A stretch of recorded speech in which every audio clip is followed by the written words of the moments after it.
Chers amis du sanctuaire de l'unité de Schoenstatt, à côté de Cambrai, je suis heureux de vous retrouver ce samedi 28 mars enfin. Le père Adelin, nouveau recteur de ce sanctuaire, vous dira quelques mots après au sanctuaire. Pour ma part, je suis actuellement dans cette nouvelle petite maison dans un village à Bantigny, à 10 minutes du sanctuaire, mais aussi à 10 minutes de Cambrai, où je pourrai exercer deux nouvelles missions que le père évêque m'a confiées dernièrement, celle d'aumônier du lycée professionnel de Cambrai, avec de nombreux élèves, une joie pour moi de me replonger au cœur de la jeunesse, et aussi aumônier des gens du voyage, un peuple magnifique, un peuple qui va sans doute m'apporter beaucoup pour que je puisse rester pèlerin dans ma tête et dans mon cœur. Mais je suis d'abord nommé par le père évêque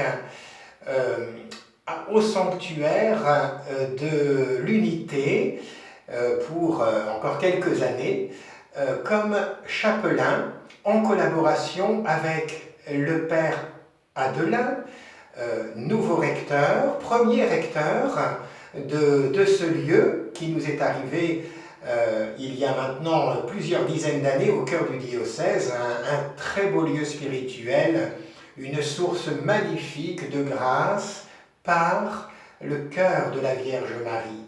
Alors il y a aussi de nombreux laïcs qui collaborent à l'évangélisation par ce lieu béni, ce trésor dans un champ, comme je le dis souvent.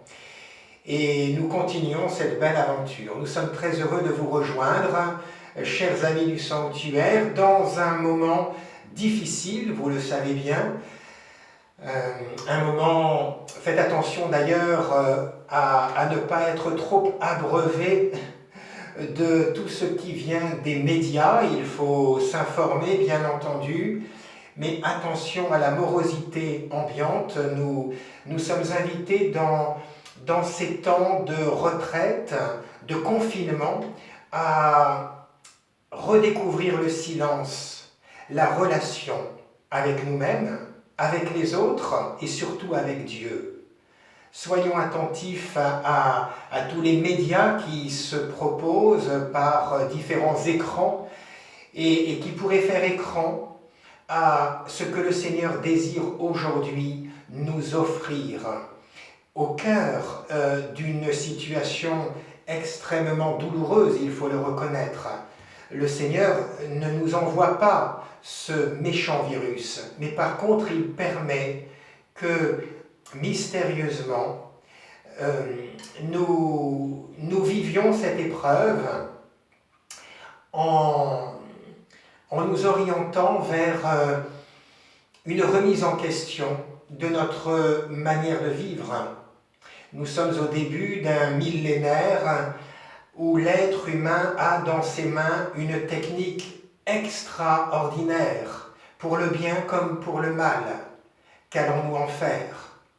Et il est important que des petits grains de sable viennent dans un rouage trop bien huilé et qui, jusqu'à maintenant, montrent que l'être humain est en train d'être profondément dénaturé, que ces événements douloureux puissent nous servir pour mieux réorienter l'avenir de l'humanité. Et l'Évangile a beaucoup à dire aujourd'hui dans ce chemin de joie, de paix et d'amour.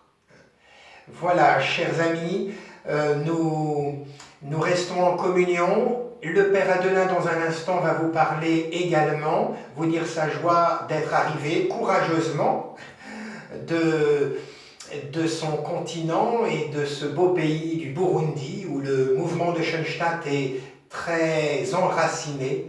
Et je suis très heureux de pouvoir être en communion avec vous, de vous porter dans ma pauvre prière, et nous restons vraiment en profonde communion. Que Dieu vous bénisse par la mère 3 fois admirable et par l'intercession du Père Kentenich et de Joseph Englin. À très bientôt.